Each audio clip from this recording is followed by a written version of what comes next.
Mga palangga, mahilig ba kayo kumain sa labas? If yes, para sa iyo ang video na to.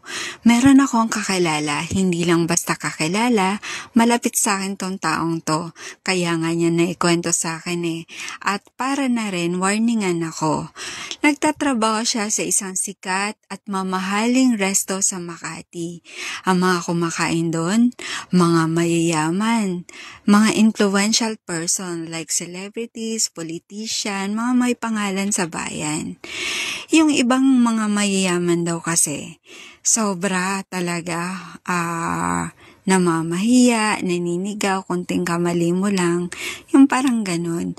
Pag ganun daw ang mga customer nila na matataray, lagot ang pagkain sa loob ng kitchen, guys.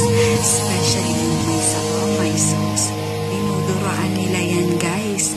Tapos, sabay silip nila pag nasiserve na yung pagkain. Silip silang lahat sa kitchen, dun sa customer. Pagka kinakain ng customer yung pagkain, tawanan sila, sarap na sarap sila customer sa dura natin. Ganun daw, guys. Kaya guys, kayo, kung kumakain kayo sa labas, be nice sa lahat ng tao doon. Kung may pagkakamali man ang waiter or waitress o kung sino man doon, kausapin na maayos, diba? Makiusap na maayos and smile.